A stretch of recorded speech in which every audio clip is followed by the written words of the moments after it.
अरविंद केजरीवाल और आतिशी मरलेना की नौटंकी चुनाव प्रचार खत्म होने के बाद भी जारी है। अरविंद केजरीवाल लगातार चुनाव आयोग को प्रेशर में लेने के लिए हर दिन कई बार मोटे मोटे आरोप लगाते रहे और आतिशी मरलेना कभी रमेश बिधूड़ी, कभी उनके भतीजे और कभी उनके बेटे पर आरोप लगाती रही। चुनाव प्रचार खत्म होने के बाद आतिशी मरलेना ने सारी रात ड्रामेबाजी की और रमेश बिधूड़ी के बेटे के खिलाफ मामला तक दर्ज करा दिया, लेकिन कहते हैं कि फर्जी अफवाहों का कोई चेहरा नहीं होता। आतिशी मरलेना के दावों का भी वही हश्र हुआ। अब नौबत ये आ गई है कि आतिशी मरलेना माफी मांगने की हालत में पहुंच गई हैं। असल में जिस व्यक्ति का फोटो दिखाकर आतिशी पहले उसे रमेश बिधूड़ी का भतीजा बताया और उसे उनका बेटा, असल में वो व्यक्ति न तो रमेश बिधूड़ी का बेटा निकला और न ही भतीजा, वो कोई दूसरा व्यक्ति था जो संगम विहार इलाके का रहने वाला है।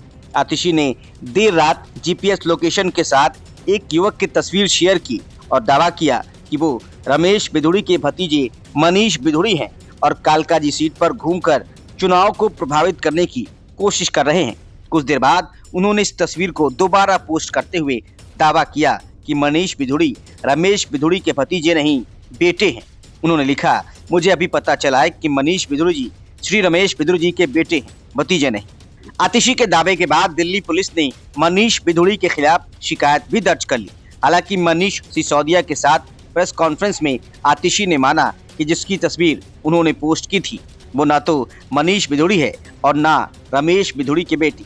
आतिशी ने हाथ में तस्वीर लेकर कहा कि कल शाम को हमें खबर मिली कि रमेश बिधूड़ी जी की टीम के कुछ लोग झुग्गी में लोगों को धमका रहे हैं। हम रात को गए वहां पर। पहले किसी ने बताया था कि मनीष बिधूड़ी हैं, पर ये दिनेश चौधरी हैं, संगम विहार के हैं। आतिशी ने दावा किया कि रमेश बिधूड़ी की टीम के लोगों ने रात को झुग्गी झोपड़ियों में जाकर धमकी दी। उन्होंने कुछ तस्वीरें दिखाते हुए लोगों को रमेश बिधूड़ी का करीबी बताया। एक तस्वीर को लेकर आतिशी ने कहा कि उन्हें बताया गया है कि ये रमेश बिधूड़ी का भतीजा अनुज बिधूड़ी है। आतिशी ने कहा कि उनकी शिकायत के बाद भी पुलिस ने कार्रवाई नहीं की। आतिशी ने कहा कि इस बात से ध्यान हटाने के लिए पुलिसकर्मियों ने 2 स्थानीय लड़कों की पिटाई की जो आदर्श आचार संहिता उल्लंघन का वीडियो बना रहे थे। उन्हें पुलिसकर्मियों ने पीटा। उन्हें बिना शिकायत के रात 1 बजे से सुबह 6 बजे तक थाने में रखा गया। मैंने पुलिस और चुनाव आयोग की टीम को बुलाया और मेरे खिलाफ ही कार्रवाई की जा रही है, जबकि रमेश बिधूड़ी के लोगों के खिलाफ कोई कार्रवाई नहीं की गई। भाजपा के लोग गुंडागर्दी कर रहे हैं। राजीव कुमार जी अपनी सोई हुई आत्मा को जगाओ। आज लोकतंत्र राजीव कुमार के हाथ में। किसी अन्य शख्स को बेटा बताने पर रमेश बिधूड़ी ने आतिशी पर पलटवार किया है। उन्होंने कहा कि पहले झूठा आरोप लगाना और फिर माफी मांगना इनकी आदत है।